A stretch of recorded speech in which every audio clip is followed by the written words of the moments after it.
오늘부터 함께 말씀을 나누실 때 임직 선거가 진행되는 동안 우리 교회 임직자 선거를 위한 기도회로 금중기를 진행하려고 합니다. 그래서 오늘 함께 기도하셨지만 이후에 말씀을 듣고 같이 기도하실 때는 또 교회 임직 선거 과정을 위해서 좀 더 구체적으로 함께 기도하시면 좋겠습니다. 오늘 그 첫 번째 시간으로 오늘 말씀의 제목은 한번 저를 따라해 주십시오. 예수 그리스도의 비전. 예수 그리스도의 비전. 이 제목으로 함께 말씀 나눌 때 우리 45분의 임직 후보자들 뿐만 아니라 우리 교회 안에 세워지신 많은 직분자들과 특별히 어린아이로부터 포에버 이르기까지 하나님의 나라의 리더와 지도자로 세워주신 모든 분들에게 주시는 말씀이 될 수 있기를 바랍니다. 여러분, 사람이 지도자를 신뢰할 때는 지도자의 비전도 함께 신뢰합니다. 사람들이 먼저 리더를 보고 난 다음에 반드시 보는 것이 그 리더가 갖고 있는 비전이 어떤 것인가 하는 것입니다. 또 좋은 지도자들은 독수리들을 끌어모으는 것뿐만 아니라 독수리들로 하여금 나는 법을 가르치고 또 배우게 하는 지도자입니다. 리더가 비전을 제시하고 동기를 제공하면서 창의력을 독려하고 모험도 허용할 뿐만 아니라 반면에 책임까지 지게 하면서 독수리가 날 수 있는 환경을 조성하는 것, 이것이 좋은 지도자, 또 하나님 나라 리더로서 해야 될 지도자의 모습이다 하는 겁니다. 여러분, 비전을 가지고 있습니까? 비전은 굉장한 힘을 갖고 있습니다. 비전은 볼 수 있는 인식 능력을 갖게 합니다. 영어 단어 비전이 그런 의미죠. 그리고 이 비전은 믿을 수 있는 신앙을 갖게도 해줍니다. 뿐만 아니라 비전을 가지고 있으면 우리에게 용기를 줍니다. 그래서 이 비전은 끝까지 견뎌낼 수 있는 희망을 우리에게 갖게 하는 것입니다. 제가 지금 말씀 시작하면서 비전에 대한 몇 가지 문장을 읊었는데요. 지금 말씀드린 내용들은 존 맥스웰의 리더십이라고 하는 책 안에 있는 내용들입니다. 오늘 말씀을 통해서 예수님의 비전을 우리가 묵상할 때 오늘 이 자리에 계신 모든 분들이 우리들에게 주신 비전, 또 우리에게 주신 사명을 다시 한번 더 돌아보시는 그런 은혜가 있으면 좋겠습니다. 여러분, 예수님께서 복음으로 사람을 살리고 키우고 고치고 이렇게 하는 생명사역을 위한 그 사명을 우리 주님께서 가지고 계셨습니다. 그래서 예수님께서는 공생의 3년의 시간 동안 십자가를 통해서 이러한 것을 이루어내시겠다라고 하는 비전을 아주 확실하게 가지고 계셨다는 사실을 오늘 본문을 통해서 우리가 잘 알 수 있습니다. 여러분, 오늘 본문 말씀 51절부터 읽으셨는데 51절을 한번 보십시오.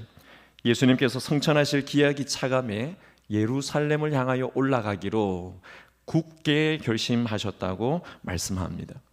지금 예수님께서는 당신 자신께서 하늘로 올라가야 할 날이 다가오고 있다는 사실을 공생애를 사시는 동안에 알고 계셨습니다. 이 세상에서 자신이 해야 할 사명이 뭔지, 여러분, 사명이라고 하면 하나님께서 명령하신 거잖아요. 하나님의 명령, 하나님의 뜻, 영어로 말하면 미션입니다. 그 하나님의 뜻을 완성해야 된다는 것 예수님께서는 공생애 동안에 분명하게 알고 계셨습니다. 그걸 이루기 위해서 가져야 되는 어떤 구체적인 목표도 분명하게 갖고 계셨습니다. 그 목표가 바로 예수 그리스도의 비전입니다.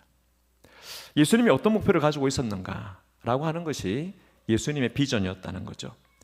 여러분, 예수님의 비전은 예수님께서 이 세상에서 하나님의 뜻을 완성하시기 위해서 마치 반드시 정복해야 되는 어떤 산의 정상과도 같은 것입니다. 예수님의 비전, 예수님께서 오르시고자 하셨던 그 산의 정상, 그것은 과연 무엇이었겠습니까? 오늘 본문에서 조금 전에 51절에 보신 것처럼 예루살렘을 향하여 올라가기로 굳게 결심하셨다고 말씀하십니다. 여기 나와 있는 것처럼 예루살렘을 향하여 올라가시는 것, 예루살렘으로 올라가시는 이것이 하나님께서 예수님에게 주신 미션, 사명을 완성하기 위해 반드시 정복해야 될 구체적인 산의 정상이었다라고 말할 수 있습니다.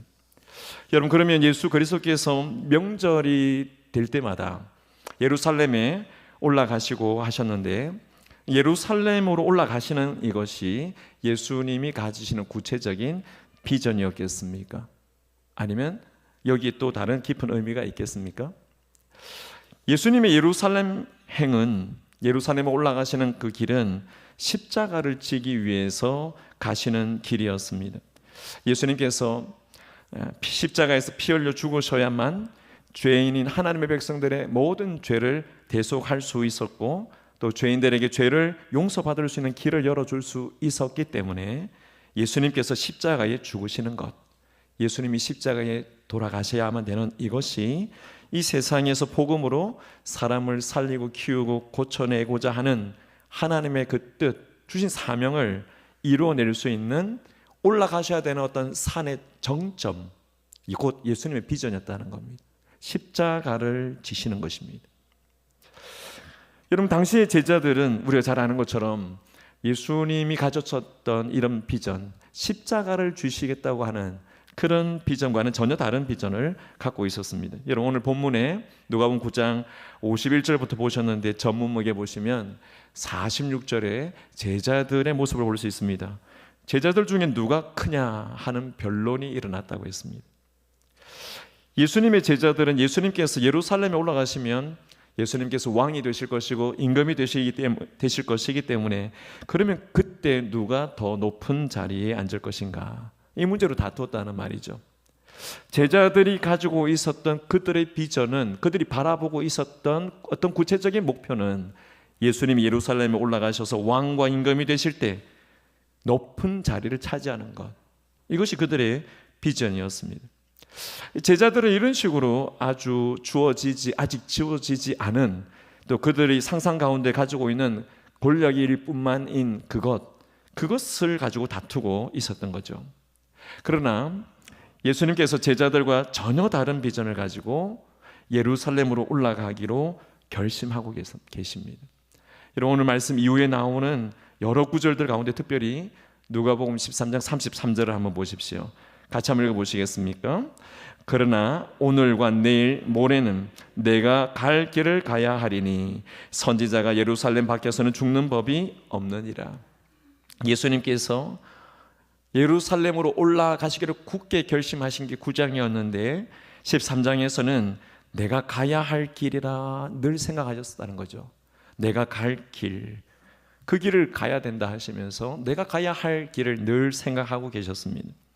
예수님께서 예루살렘에 올라가시는 것이 무엇을 목적으로 위한 것인가 분명히 보여주시는데, 선지자가 예루살렘 밖에서는 죽는 법이 없다, 죽기 위하여 예루살렘에 올라가시는 것이라고 말씀하고 계십니다. 이걸 보면 예수님께서 계속 생각하셨던 것은 예루살렘 행은 내가 가야 되는 길이고, 예루살렘에 가는 목적은 죽음을 위해서, 십자가를 지시기 위해서 가시는 것이었기 때문에 예수님의 머릿속에 예루살렘은 확실한 자신의 죽음의 장소였습니다. 그렇다고 해서 예수님이 죽으실 때 영웅처럼 독배를 마시고 피를 토하면서 숨을 거두는 어떤 영화의 한 장면과 같은 그런 것을 기대하고 계시지도 않으셨습니다. 우리가 잘 아는 것처럼 누가복음 18장 32절 33절 말씀해 보시면 주님께서 말씀하시기를 인자가 이방인들에게 넘겨져서 희롱을 당하고 능욕을 당하고 침뱉음을 당하겠으며 그들은 채찍질하고 그를 죽일 것이나 그는 3일 만에 다시 살아나리라, 이렇게 말씀하시잖아요.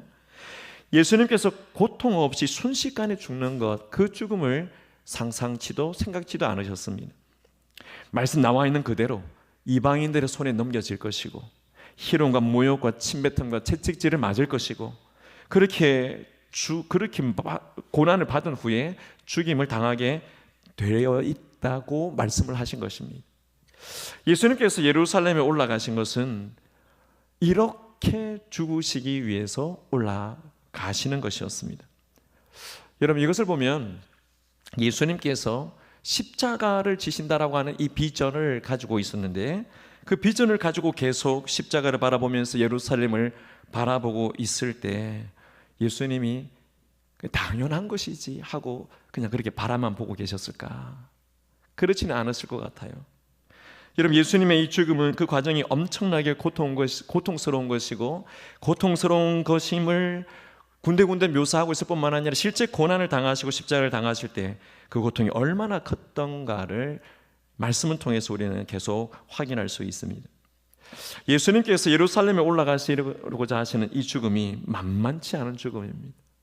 예수님께서도 완전한 인간이시기 때문에 우리와 성정과 성품이 똑같은 그런 사람인데 자신이 당해야 할 죽음의 이 고통에 대해서 그가 알고 계셨고 이런 고통을 생각하면서 예루살렘을 바라보고 있지 않았겠습니까? 그런 죽음의 고통을 생각할 때 예수님께서 움츠려들 수밖에 없었을 거라는 생각이 듭니다. 가족이 있었으니, 부모님도 형제들도 함께 있었으니 어쩌면 인간적인 생각으로는 이 고통 당하지 않고 이렇게 죽지도 않고 그냥 편하게 오랫동안 가족들과 함께 살고 싶은 마음, 그런 마음 인간적으로는 충분히 그 안에 있으셨을 것입니다. 그러나 예수님께서는 십자가라고 하는 비전을 가지고 계셨기 때문에 편한 삶을 등 돌리시고, 지난주 말씀처럼 자기 부인하신 거죠. 자신의 죽음의 장소인 이 예루살렘을 향해서 얼굴을 고정시키시고, 그곳이 좋은 것도 없지만 죽음도 단순한 죽음, 영웅적인 죽음도 아닌 아주 고난스럽고 고통스러운 죽음이 있는 그런 곳이지만 예루살렘을 향하여 계속 예수님의 시선, 그 비전은 고정되어 있었다는 것입니다. 여러분, 이것이 비전을 가지고 있는 예수님의 모습입니다. 이러한 비전을 위한 자세를 가지고 있으면 여러분, 이 비전이 위축되지 않고 이 비전이 소멸되지도 않습니다. 요한복음 15장 13절 말씀에서는 사람이 친구를 위하여 자기 목숨을 버리면 이보다 더 큰 사랑이 없다 하는 말씀을 예수님께서 직접 하십니다. 우리 예수님께서는 죄와 사망과 지옥에서 우리를 구원하시기 위해서 자기 목숨을 내어주신 최고의 사랑을 보여주신 분이라는 걸 직접 말씀하고 계신 것입니다. 여러분, 우리를 사랑하셨기 때문에 우리를 죄에서 건져내기 위해서 우리 예수님께서는 죽음의 길을 선택하신 것입니다. 여러분, 이렇게 볼 때 예수님께서 지신 이 십자가라고 하는 것은 예수 그리스도의 3년의 공생애의 사명을 이루는 과정에 갖게 되신 비전이었다는 걸 우리가 정리해 볼 수 있습니다. 하지만 예수 그리스도의 궁극적인 비전은 무엇인가? 궁극적인 비전은 그냥 십자가로만 끝나지는 않습니다. 우리가 잘 아는 빌립보서 2장 9절 11절 말씀에 보면 사도 바울이 예수 그리스도의 최종 비전이 뭔가를 그의 고백을 통해서 밝혀놓았습니다. 여러분, 예수님의 궁극적인 비전을 같이 한번 보십시오. 9절에서는 그분에게 이름을 주셨는데 10절 11절에 그 비전이 뭔지를 말씀하시는데 같이 한번 읽어보십시오. 10절부터 시작. 하늘에 있는 자들과 땅에 있는 자들과 땅 아래에 있는 자들로 모든 무릎을 예수의 이름에 꿇게 하시고 모든 입으로 예수 그리스도를 주라 신하여 하나님 아버지께 영광을 돌리게 하셨느니라. 하늘에 있는 자들, 땅에 있는 자들, 땅 아래에 있는 자들 모든 무릎을 예수님 이름 앞에 꿇게 하시면서 모든 입으로 하여금 예수 그리스도를 주라 신해서 하나님께 영광을 돌리게 하는 이것이 예수님이 가지고 계셨던 궁극적인 최종의 비전이라고 말할 수 있습니다. 이 빌립보서 2장 9절에서 11절 말씀에 바울이 말한 예수님이 가졌던 비전은 단지 십자가에서 끝나지 않고 모든 자들로 하여금 예수 그리스도를 주라 신하면서 하나님 아버지께 영광을 돌리게 하는 것. 여러분, 이걸 상상해 보면 결국에는 하나님의 나라의 완성을 말합니다. 완성된 하나님의 나라를 예수님께서는 비전을 삼고 계셨기 때문에 십자가라고 하는 구체적인 목표를 가지고 하나님께서 허락하신 영혼 구원의 귀한 사명을 이루기 위해서 달려가셨던 것이 바로 우리 주님이십니다. 오늘 이 자리에 나오신 사랑하는 여러분, 주님을 따라가는, 예수님을 따라가는 우리들에게는 구체적인 목표, 구체적인 목적, 오늘 말씀에서 정리한 것처럼 구체적인 주님과 같은 이런 비전 우리가 갖고 있습니까? 우리가 갖는 비전은 우리에게 주신 사명을 이루어가는 구체적인 목표라고 말할 수 있습니다. 우리의 비전은 우리에게 주신 하나님의 뜻이 분명히 있는데 이 뜻을 이루어 나가는 구체적인 목표가 바로 비전입니다. 그래서 제가 오늘 말씀 안에서 예수님께서는 이런 비전을 가지고 계셨는데, 그럼 우리가 어떻게 비전을 확인할 수 있는가? 우리에게 주신 비전은 뭔가를 살펴보기 위해서 먼저 우리에게 주신 사명이 뭔지를 확인하고, 그리고 우리에게 어떤 비전을 주셨는가를 스스로가 확인해 보시는 시간이 될 수 있으면 좋겠습니다. 윌 만친이라고 하는 목사님은 비전과 이 사명과 미션, 사명, 이것에 특징이 있는데 특징을 한 6가지로 이야기를 했습니다. 여러분 안에 사명, 하나님 주신 거 있잖아요. 우리 안에 주신 비전 가지고 있다면 한 6가지 특징이 그 속에 있습니다. 첫 번째가 선명성인데요, 선명성은 10살, 15살 우리 자녀들도 분명하게 이해할 수 있도록 아주 분명하게 드러낼 수 있는 것이 사명이요 비전이라는 겁니다. 그리고 간단성은 한숨에 말할 수 있는 아주 간결한 것입니다. 강력성은 듣기가 좋아서 자꾸 반복할 수 있을 아주 강력한 도전입니다. 촉매성은 행동의 촉매, 동기가 되도록 만드는 그런 것을 말합니다. 맥락성은 모든 사람, 모든 성도들의 상황적인 맥락에 적절한 성경적인 진리여야 된다고 하는 것입니다. 그리고 마지막 6번째 전념성은 이 모든 것이 있으면 이 미션, 사명과 비전은 계속 다른 사람에게 전달되고 전염된다고 하는 겁니다. 여러분, 조금 전에 제가 오늘 누가복음 9장을 통해서 살펴본 이 예수 그리스도의 십자가의 비전을 이 6가지 특징으로 다시 한번 점검해 보겠습니다. 먼저 예수님의 비전에 선명성이 있습니까? 예수님의 비전이 선명합니까? 그렇습니다. 예수님의 비전은 어린아이도 이해할 수 있을 정도로 선명합니다. 예수님의 비전은 나는 십자가를 지고 피 흘려서 죽으러 왔다라고 하는 겁니다. 나는 십자가에서 피 흘려 죽으러 왔다, 이 말을 이해하지 못할 어린아이들은 없을 겁니다. 물론 왜 십자가를 져야 되는가, 왜 그렇게 십자가를 져야 되는가라고 하는 왜라고 하는 질문에는 이해하기가 어렵겠지만 십자가를 지러 왔다라고 하는 이 비전을 이해하지 못할 사람은 없습니다. 그래서 예수님의 비전은 너무나도 선명합니다. 두 번째, 예수님의 비전은 간단성이 있습니까? 나는 십자가에서 피 흘려 죽으러 왔다라고 말하는 아주 짧은 이 한숨에 말할 수 있는 간결함이 여기에 분명히 있습니다. 예수님의 비전에는 강력성도 있습니다. 십자가라고 생각하면 무시무시한 것이라고 느낄 수 있지만 십자가를 통해서 나를 구원하신 하나님의 최고의 사랑의 표현이었구나라고 하는 것을 깨닫는 자마다 이 십자가는 계속해서 우리 안에 되새길 수밖에 없는 강력함이 있습니다. 촉매성도 예수님의 비전에 있습니다. 이 촉매성은 행동과 연결되는 것이라고 했는데 십자가를 지시는 것이 행동과 바로 연결되어 있습니다. 십자가를 지고 십자가에서 피 흘려 죽겠다라고 하신 것은 그 행동이 반드시 수반되는 것이기 때문에 예수님의 비전은 그대로 이어져 갑니다. 맥락성도 여기에 있습니다. 십자가의 비전은 예수님께서 이 세상에 오신 것 자체가 우리의 죄 때문에 십자가에서 죽으셔서 우리를 구원하시기 위한 것이었기 때문에 이 맥락성은 우리를 위한 구원, 그 속에 있는 분명한 진리라고 하는 사실을 깨닫게 하는 것입니다. 마지막으로 예수님의 십자가의 비전은 전면성이 있습니다. 여러분, 예수님의 십자가의 이 비전을 깨닫는 자마다 예수님의 제자가 되고 예수님의 제자들의 십자가의 비전으로 이어져 가면서 지금까지 모든 그리스도인들이 십자가의 비전으로 확산되어 오늘 이 자리에까지 오게 된 것이 바로 이 비전과 사명의 전념성입니다. 여러분, 요한복음 12장 24절 말씀에는 이런 말씀이 있습니다. 한 알에 밀이 땅에 떨어져 죽지 아니하면 한 알 그대로 있고, 그 다음 뭐라고 했습니까? 죽으면 많은 열매를 맺느니라. 말씀하신 것처럼 예수 그리스도의 십자가의 비전은 이런 것입니다. 예수님께서 한 알의 밀이 되셔서 땅에 떨어져 죽을 때 많은 열매를 맺는다는 것 아셨기 때문에 예수님이 가지셨던 하나님이 주신 사명을 그 속에 붙잡았을 때 내가 예루살렘에 올라가서 반드시 십자가를 져야 된다라고 하는 이 비전을 굳게 붙들고 나아가셨던 겁니다.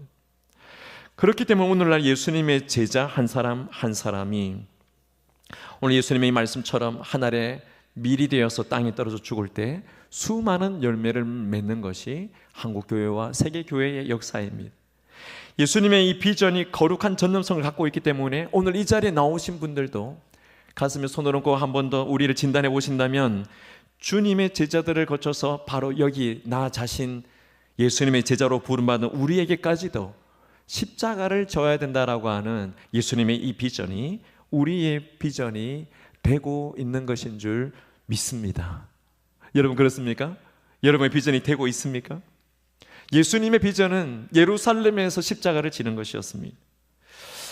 오늘 하나님께서 우리 인생에게 사명을 주셨을 때도 독생자 예수 그리스도를 통해서 교회를 세우시고 교회를 통해서 영혼 한 영혼을 택하신 자들을 구원하시고자 하시는 고귀한 뜻을 우리에게 주셨다고 한다면 그것을 깨닫는 자마다 하나님께 사명을 받은 것입니다. 하나님의 미션을 받은 것입니다. 하나님의 그 뜻을 이루기 위해서 오늘 우리에게 말씀하신 이 예수님의 비전을 깨닫게 하시기 때문에 이 진리를 깨달을 때마다 오늘 우리 마음속에 예수님과 동일한 비전을 가질 수 있습니다. 예수님께서 우리로 하여금 하늘의 밀이 땅에 떨어져 죽으면 많은 열매를 맺느리라.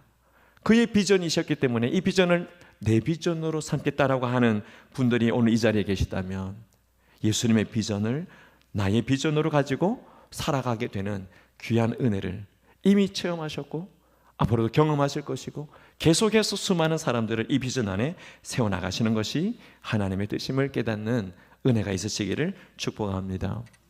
사랑하는 여러분, 삶과 사역의 현장에서 하나님의 구체적인 뜻을 이룬다는 이 차원에서 내게 주신 비전은 무엇인가? 그리고 내게 주신 이 미션은 어떤 것인가? 미션, 사명과 비전에 대해서 조금 더 구체적으로 한번 생각해 보십시오. 어떤 등대지기가 해안선 바위 등대 위에서 일을 하고 있었습니다. 등대지기이니까 등대에 불을 밝히는 것이 그의 사명이죠. 등대에 불을 밝히기 위해서는 한 달에 한 번씩 기름을 공급을 받아서 등대 불을 밝히고 있었습니다. 마을에서 멀지 않은 곳에 떨어져 있는 이 등대에 사람들이 자주 찾아왔습니다. 어느 날 밤에는 어떤 여인이 찾아와서 자기 집이 너무 추우니까 기름을 좀 빌려주십시오. 또 다른 날에는 어떤 아저씨가 찾아와서 등잔불을 켜야 되는데 기름이 없습니다. 기름을 좀 빌려주십시오. 또 다른 날에는 어떤 사람이 바퀴에 기름을 뿌려야 되는데 기름을 좀 달라고 요청했습니다. 여러분, 이 등대지기가 사람들이 모두 정당하게 요청하고 자신들의 삶에 어려움이 있다는 걸 그 곤란함을 이야기해서 그들을 편안케 하고 그들을 기쁘게 해주려고 그들의 요구를 다 들어주었습니다. 기름을 다 빌려줬습니다. 한 달이 채 지나가기 전에 기름의 양을 살펴보니까 기름이 많이 줄었습니다. 결국 얼마 후에는 기름이 다 떨어졌습니다. 기름이 다 떨어지면 등대의 불을 켤 수가 없게 됩니다. 그날 밤 등대의 불이 꺼졌습니다. 그런데 여러 척의 배가 파손이 되어 있고 이 배가 파손하면서 많은 사람들이 죽는 일이 발생했습니다. 관계당국에서 조사를 나왔습니다. 등대지기가 후회가 막심하다고 하면서 자기를 변명을 합니다. 그 변명을 들은 이 조사관이 한마디 대답했습니다. 당신의 한 가지 목적, 즉 등대를 밝히기 위해서 당신은 여기 있는 것입니다. 그렇게 이야기를 했습니다. 여러분, 이 한 가지 목적, 등대지기의 미션, 이 등대를 밝히는 것, 그의 사명이었던 것이죠. 사랑하는 여러분, 존 맥스웰 목사님은 이런 말을 했습니다. 한 가지 일, 단 한 가지 일을 추구하는 사람은 세상을 떠나기 전에 그것을 이루기를 소망합니다. 그러나 모든 것을 하려는 사람은 아무것도 이루지 못했다는 후회밖에 거둘 수 있는 것이 없습니다. 한 가지, 하나님께서 우리에게 맡겨주신 단 한 가지 그 일을 놓치지 말아야 된다는 거죠. 여러분, 사명, 미션을 놓친 교회, 이 사명을 놓친 성도는 후회할 수밖에 없습니다. 개인이든 단체든 하나님께서 나 자신에게 주신 사명이 무언가를 정확하게 파악하고 그것을 이루기 위해서 달려가야 되는 것이 바로 우리 그리스도인입니다. 사랑하는 여러분, 우리 하나님께서 우리에게 주신 사명, 우리에게 주신 미션은 무엇입니까? 성경은 많은 말씀을 기록하고 있지만 우리에게 주신 사명을 단 하나로 말씀하고 계십니다.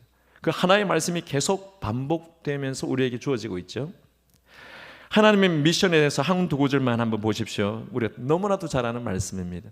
사도행전 1장 8절입니다. 같이 읽어보십시오. 오직 성령이 너희에게 임하시면 너희가 권능을 받고 예루살렘과 유대와 사마리아와 땅끝까지 이르러 내 증인이 되리라. 내 증인이 되라고 말씀하시는 것, 바로 이거 사명입니다. 마태복음 28장 19절 20절도 같이 한번 읽어보십시오. 시작. 그러므로 너희는 가서 모든 민족을 제자로 삼아 아버지와 아들과 성령의 이름으로 세례를 베풀고 내가 너에게 분부한 모든 것을 가르쳐 지키게 하라. 제자 삼으라고 하는 것, 이것이 사명입니다. 여러분, 이 사명 받으셨습니까? 이 미션, 이 선교적인 이 명령을 여러분 받으셨습니까? 이 선교적인 명령을 내가 예수 믿으면서 받으셨다라고 하면, 이 사명이 내게 주신 것이라고 분명하게 깨달아졌다면 그분은 사명자가 맞습니다. 하나님께 선택받은 하나님의 백성 가운데 어느 한 사람 예외 없이 주신 분명한 사명이 바로 이 말씀입니다.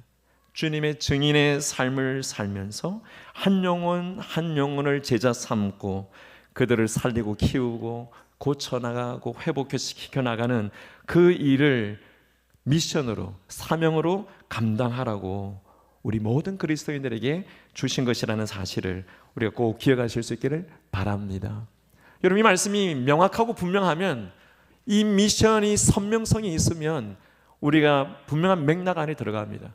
내가 살아가고 있는 내 삶의 모든 환경은 부업이고 주님의 증인이 되는 것이 본업인 것이죠. 목사만 그런 게 아니라 어떤 형편의 삶을 이 땅에서 살아가고 계시든지 증인의 삶을 살면서 제자 삼는 그 일이 본업이고 나머지 모든 일은 본업을 잘 감당할 수 있도록 하나님께서 주신 부업이라는 사실을 깨달을 때, 아, 이것이 내게 주신 사명이구나를 분명히 깨닫는 것입니다. 사랑하는 여러분, 성도 한 사람이 또 교회가 한 공동체가 하나님께서 주신 이 미션, 이 사명을 받았을 때 그 사명에 대해서 분명해져야 됩니다.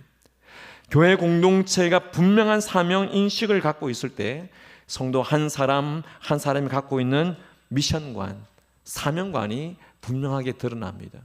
그 사명관이 어떻게 드러나냐면, 사명을 받은 사람이 이렇게 말한다는 거죠. 내가 그거 알고 있습니다. 제가 오늘 이야기를 하지 않아도, 이 이야기를 하는 선언만 꺼내도, 목사님, 제가 그거 알고 있습니다. 제가 주님의 증인이 되는 것, 주님께서 하신 것처럼 나를 제자 삼으신 것처럼 내가 제자 삼는 일을 해나가는 것, 그게 내 본업이라는 것 내가 분명히 알고 있습니다. 두 번째는 적실하게 느낀다는 거죠. 나도 그걸 원합니다. 나도 그걸 하기를 원합니다. 그것의 가치가 어디 있는지를 아는 것입니다. 하나님께서 우리에게 사명을 주셨을 때 그 사명이 가장 고귀한 것임을 저는 분명히 깨닫습니다. 가치에 대해서 분명한 인식을 한다는 겁니다. 나는 지금 그것을 하기를 원합니다. 지금 바로 그 일에 순종하기를 원합니다. 그런 마음을 갖는다는 겁니다. 마지막으로 내가 그것을 할 수 있다고 저는 분명히 믿습니다. 성령이 내게 임하시면 권능을 받는다고 했으니 그 권능 가운데 나는 분명히 할 수 있다고 믿습니다.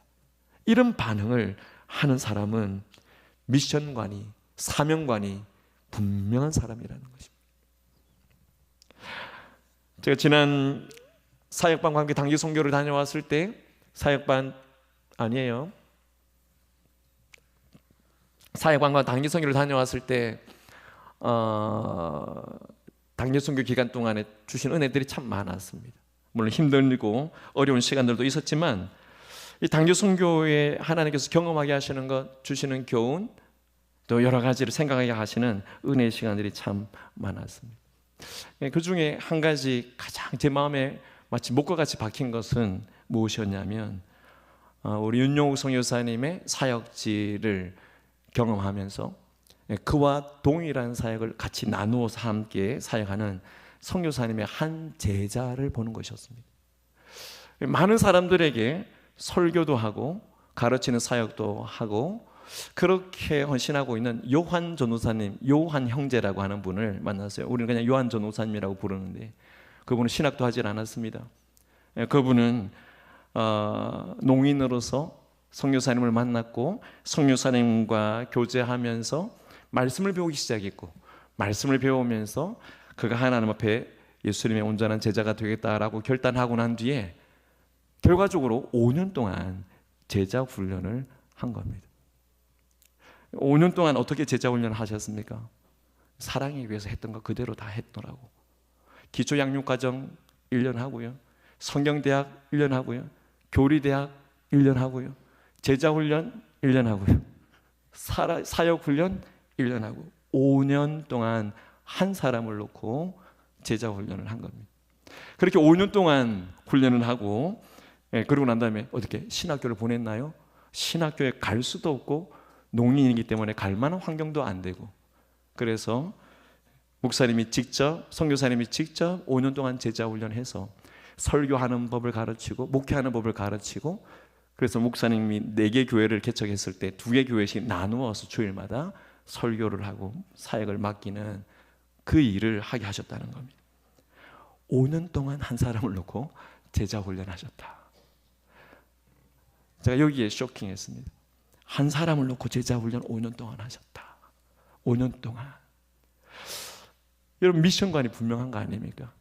주님께서 그렇게 하신 것처럼 해야 될 일이 무엇인지 알기 때문에 한 사람을 놓고 그냥 수어로 5년 동안 그 훈련의 모든 과정을 다 하셨고 제자로서 거기를 다 따라왔다는 겁니다. 그래서 선교사님과 똑같은 역량을 발휘할 수 있는 평신도 목회자 한 사람이 세워진 것입니다. 여러분, 사명과는 이런 것이구나 하고 깨닫는 시간이었습니다. 한 사람을 위해서 5년 동안 제자 훈련할 수 있는 것, 한 사람을 위해서 그만큼 주님이 가신 그 길을, 십자가의 길을 걸어갈 수 있는 것, 이것이 사명관에서 나오는 것이구나. 사랑하는 여러분, 우리를 창조하신 하나님께서 사명, 미션을 분명하게 하신 후에 이 사명을 이루는 구체적인 목표로 우리 모든 분들에게 비전이라고 하는 것을 주셔서 비전을 세우실 것입니다.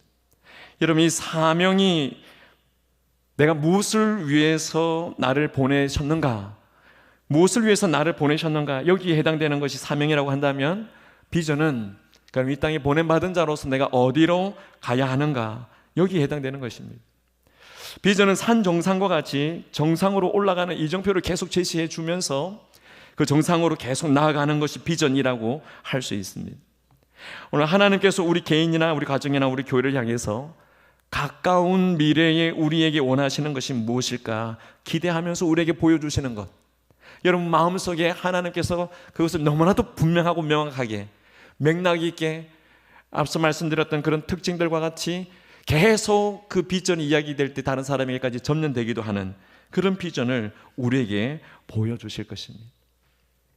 여러분, 우리 주님께서 예수 그리스도께서 비전을 가지고 내가 가야 할 길이다 라고 생각을 계속 하셨던 것처럼 편안한 삶이 내 앞에 놓였을지라도 그것 등 돌리시면서 자기 부인하고 한 알의 밀이 땅에 떨어져 죽으면 많은 열매를 맺느니라, 그 말씀을 하시면서 그 말씀으로 살아가시는 이 십자가의 비전을 실천하신 것처럼 여러분, 사명, 미션이 내 안에서 분명하면 내가 무엇 때문에 이 땅에 왔는지를 분명히 깨달을 때 한 알의 밀이 땅에 떨어져 죽을 수 있는 비전도 명확해진다는 사실을 오늘 이 자리에 계신 모든 분들이 깨닫는 은혜가 있으시기를 예수님의 이름으로 축복합니다. 오늘 이 자리에 계신 많은 성도 여러분, 그리고 직분자 여러분, 그리고 임직 후보자 여러분, 우리 안에 비전을 갖게 되면 비전이 없는 사람은 맥이 없습니다. 그러나 비전이 우리 안에 있으면 맥이 뜁니다. 에너지가 솟아나죠. 보여주시는 비전이 내 눈앞에 계속 있어서 계속 바라볼 수 있으면 그 에너지가 행동으로 분출되고 행동으로 나타나게 됩니다. 여러분, 이 비전은 내게 주신 것이라고 하는 영적인 소유권이 분명합니다. 하나님께서 내게 보여주셨고 내게 주신 것이 분명하기 때문에 인생에 정확한 초점을 가지고 살아갈 수 있습니다. 여러분, 이 비전을 가지고 있으면 믿음의 세대 계승도, 리더십의 계승도 원만하게 원활하게 이루어질 수 있습니다. 아무리 우리 교회가 약점이 많다고 하더라도 예수 그리스도의 비전을 자신의 비전으로 갖는 비전의 사람이 많아지면 많아질수록 여러분 교회가 어떤 약점을 가지고 있어도 그 약점을 강점으로 바꿀 수 있고, 어떤 장애물이 교회 앞에 있다 할지라도 교회가 비전의 사람들 때문에 그 장애물을 충분히 뛰어넘을 수 있게 하시는 것이 비전을 갖는 교회에 주시는 유익입니다. 우리 송원교회 안에 비전을 던져주면서 희망을 줄 수 있는 많은 사람들, 또 희망의 반응을 하면서 희망의 반응을 계속 일으켜 갈 수 있는, 그렇게 교회가 사명과 비전으로 더 선명하게 되는 일에 세워지는 그런 하나님의 사람들, 그런 사람들이 오늘 말씀 안에서 내게 주신 사명은 주님의 증인이 되라고 하는 그것이구나, 또 교회 앞에 인정받아야 된 임직이라고 하는 과정에 있고, 또 제자 훈련이라고 하는 그런 비전 안에서 계속 리더십의 개선이 일어나게 될 때, 우리 교회는 계속해서 하나님이 원하시는 교회로, 그 비전의 일들을 구체적으로 이뤄나가는 교회로 우리 하나님께서 세우신다는 사실을 믿고 확신하실 수 있기를 예수님의 이름으로 축복합니다. 말씀을 맺고자 합니다. 종교개혁으로 가는 길목에 15세기 초반에 순교했던 잔후스라고 하는 사람이 있습니다.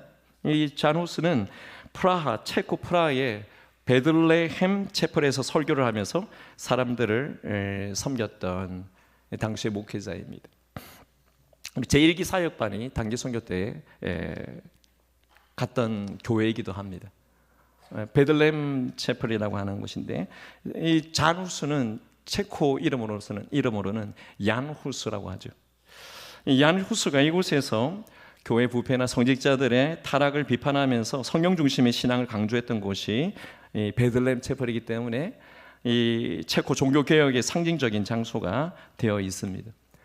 여러분, 오른쪽 사진에 보면 체펄 안에 한쪽 구석에 조그만한 동그라미 안에 보면 우물이 있는데요, 이 우물이 적지 않아요. 큰 샘이 이곳에 있습니다. 여러분, 이 샘은 지역에 있는 사람들이 와서 물을 떠갈 수 있도록 만들어 놓은 샘입니다. 그런데 얀후스 시대 당시 사람들 중에 창녀들과 또 사기꾼들이 이 샘물을 먹지 못하게 만들었습니다. 심지어는 거기에 아기를 놓고 그 아이들을 샘에 빠뜨려서 죽이기도 했다라고 하는 풍문이 돌게 되었습니다. 여러분, 만약에 뭐 그 당시와 우리 이 시대는 다르지만 우리의 상황에서 이와 같은 문제가 터진다면, 여러분, 우리가 목회하고 있는 이 교회나 이 사역 안에서 이런 문제가 일어난다면 어떻게 해야 되겠까? 여러분, 이런 문제에 부딪혔을 때 교회 지도자들이 그 해결책을 미리 볼 수 있는 은혜가 분명히 있어야 됩니다.